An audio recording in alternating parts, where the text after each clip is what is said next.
19ویں اور 20ویں صدی کی سب سے بڑی جغرافیائی، سیاسی اور نظریاتی کشمکش جس نے دنیا کو دو حصوں میں تقسیم کر دیا۔ ایک طرف تھا کیپٹلزم کا حامی امریکہ اور دوسری طرف تھا کمیونزم کا سپورٹر سوویت یونین۔ یہ جنگ روایتی جنگوں کی طرح میدان جنگ میں نہیں لڑی گئی، بلکہ سیاسی چالوں، پروپیگنڈا، جاسوسی، معاشی پابندیوں اور ایٹمی ہتھیاروں کی دوڑ کی شکل میں لڑی گئی۔ آج کی ویڈیو میں ہم بات کریں گے کولڈ وار کے بارے میں اور جانیں گے کہ یہ جنگ کیوں شروع ہوئی، کیسے چلی اور اس کے کیا نتائج برآمد ہوئے۔ دوستو، دوسری جنگ عظیم کے بعد دنیا دو بڑی طاقتوں میں بٹ گئی۔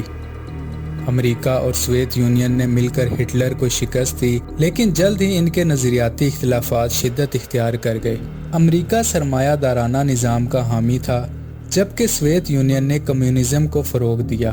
دوسری جنگ عظیم کے بعد یورپ تباہ ہو چکا تھا اور امریکہ نے مارشل پلان کے ذریعے مغربی یورپ کی مدد کرنا شروع کر دی۔ اگر بات کی جائے سوویت یونین کی، تو سوویت یونین نے مشرقی یورپ میں کمیونسٹ حکومتیں قائم کرنا شروع کیں اور چرچل نے 1946 میں آئرن کرٹن کا ذکر کیا، جو مغربی اور مشرقی یورپ کے درمیان نظریاتی تقسیم کی علامت بنا۔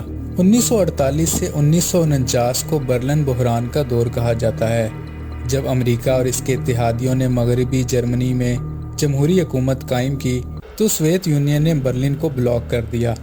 جواب میں امریکہ نے برلن ایئر لفٹ کے ذریعے مغربی برلن تک خوراک اور دیگر ضروری اشیاء پہنچائی۔ 1950 سے 1953 تک کورین جنگ ہوئی، جس میں کمیونزم اور سرمایہ داری کا پہلا تصادم کوریا میں ہوا۔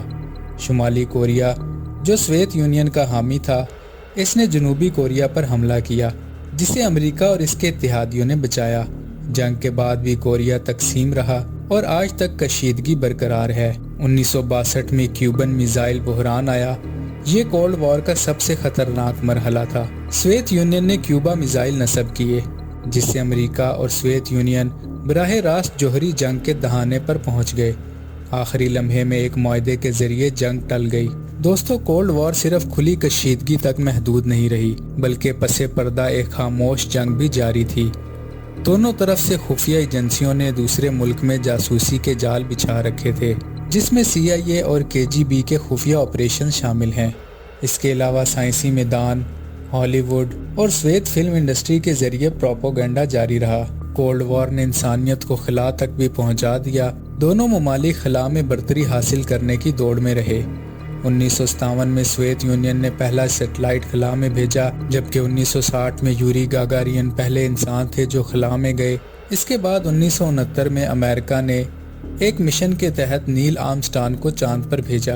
1980 کی دہائی میں سوویت یونین کی معیشت کمزور ہونے لگی، جبکہ امریکہ نے اسلحے کی دوڑ میں برتری حاصل کر لی۔ آخرکار 1991 میں سوویت یونین کا خاتمہ ہو گیا اور کولڈ وار اختتام پذیر ہوئی۔ دوستو، کولڈ وار نے دنیا کو ہمیشہ کے لیے بدل دیا۔